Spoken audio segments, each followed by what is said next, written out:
New loft arch up, widened. We've got the first bracket, so you've got to measure the centre part of the opening and then take 188mm roughly.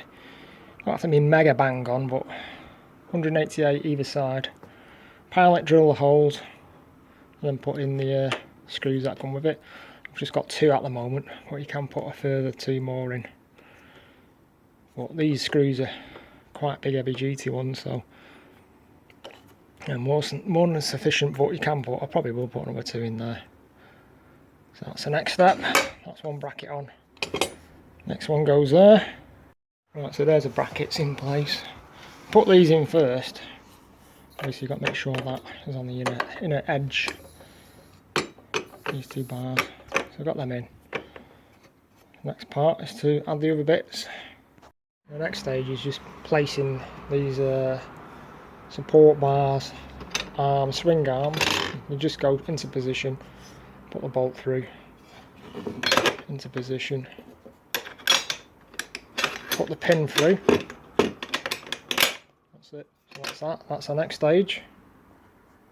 Next stage is to connect the lower support pin, which is a long one, which has the grooves cut out to support the springs to connect to the top pins like that. So that's pretty easy enough.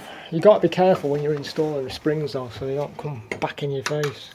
So I've got the lower pin bar which goes right across. You just slide that across and then leave a bit of a gap on this side. Install your springs from one side, slide it across, install your strap if you want the pull down strap. And then install the other spring from the other side. Connect it through this side again. That's ready to go in. Ready to go into the top section. So to do that, what I'm going to do is bring this up into this position and connect the springs up to the top pins. That's the easiest way to do it, which I'll do now. Right, I've just done that. Connected it up. Make sure you're in the gaps on the bottom here and here. If they're not, just slide them into position once you've connected the tops and they'll make a big twang noise. That's nicely on the top. That's all ready. Straps on. So the next position is to push it downwards, but you've got to be careful not to let that spring back up if you're coming down the ladder. If that comes back up, it'll whack you like a proper heavyweight boxer in the face and probably end up in hospital. You've got to be careful. It says that in the instructions. You've got to make sure these don't spring back up in your face. Because the next position is getting these into that position and connecting, positioning the ladder in position. The next thing to do is to fully open the ladders. Like that, but obviously they're not connected up. I've got to get inside the attic now. That's why you need 2 people really to do this. They're all fully extended and locked into position, so therefore I need to adjust, make sure I've got the right height. If I haven't, I need to adjust the height, the length of the ladders. Right, so these need adjusting because they're not long enough at the top. The top won't engage, so I'm going to need adjusting. So to do that, I think we've got to take a screw out and do some adjustments here. Right, the next bit, to adjust the length of the ladders, you've got to take out the retaining bolt on the top of each side. Looks like that.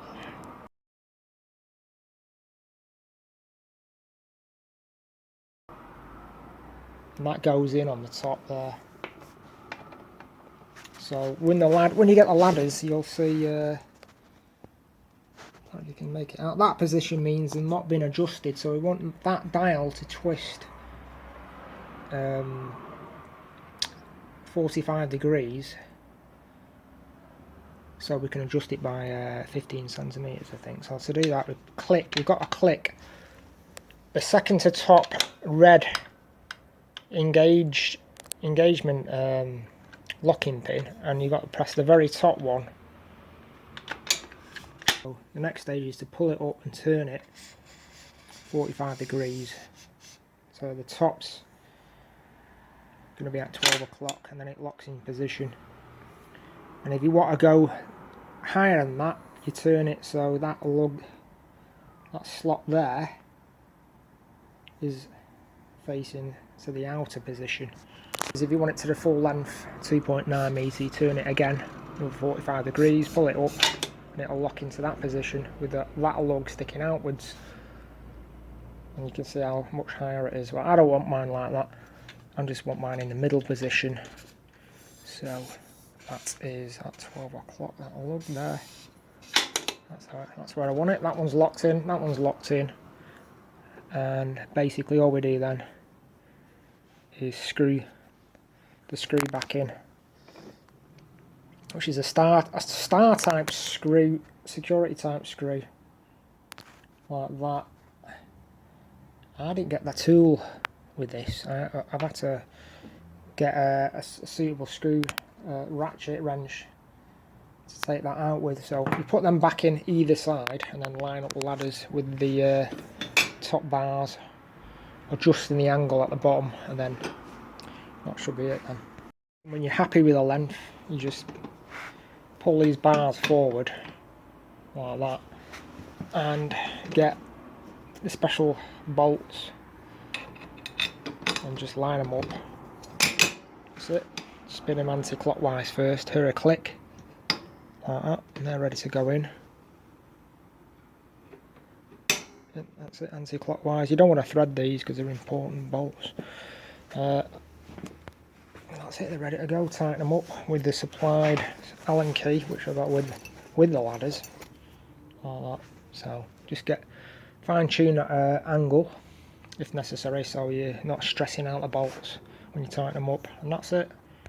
When you're tightening up these top bolts, there's a slot which must line up nicely into the slot at the top of the plastic there, and that special incision.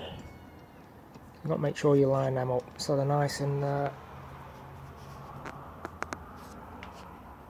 square like that. So that's another thing you got to do. Make sure. Sorry, that's another thing you got to do. Make sure that lines up nicely when you tighten it up.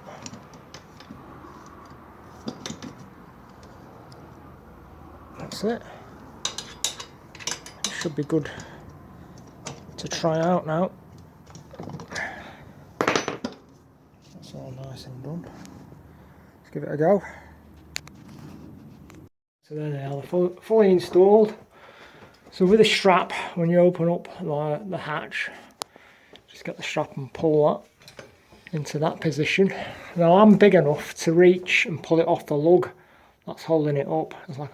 It's hooked on the bar, the ladders, that's why it's in that position and not falling down. But if you're a bit of a small person, you'd use this bar, which you get with it, to slot in between that hole there, just to get it over the lug. But I don't need that, I'm just about big enough to do that without using the bar. So I'll just get it over that bar and let it slide down under its own weight. So you obviously get to the floor. There we go. All sorted. So climb up the ladder. Nice, just as sturdy as the TELESTEPS, I think. One advantage with these steps is you have a clear, unrestricted run up, because on the TELESTEPS I used to knock my knee on the piece of metal that sticks out on this side. So that's an advantage over the TELESTEPS. And of course the other advantage is you can adjust them in three different lengths to suit the height of your loft. So I do recommend probably getting a 2.9 m for most standard size lofts if you've got the loft raised, because I've raised the loft flooring and reinforced it. So the standard ones will probably, they wouldn't reach at the right angle, and these are set at the correct angle now, which is a safe angle to get up. The other disadvantage for me, if I'm in the attic on my model trains and wanting to stay up here, and say in this particular type of landing, if I want to move the steps forward, On this particular set, you can't move them forward. They won't swing forward. Where on the TELESTEPS, you can swing the ladders up and forward so they're in a totally vertical position. So that is another advantage on the TELESTEPS over these Youngman ones. See, they just won't budge. Where the TELESTEPS, I can move them forward. Obviously, you've got to remember to put them back when you're coming back down. Well, I suppose that's a better safety feature anyway. But it just makes it awkward if there's anyone trying to get around there. If they're a bit large, they won't get round either side. So I think that's it. I think I've covered everything there. Overall, I think they're brilliant steps. Even though the treads are narrower, they're still good steps. And for putting them back up, right, for the Youngman steps, I think they're a lot easier than the TELESTEPS because they're much more lighter weight. So let's grab that. Yeah, that's the bottom one. They're a lot lighter. I think they're a lot easier to put up than the TELESTEPS. Yeah.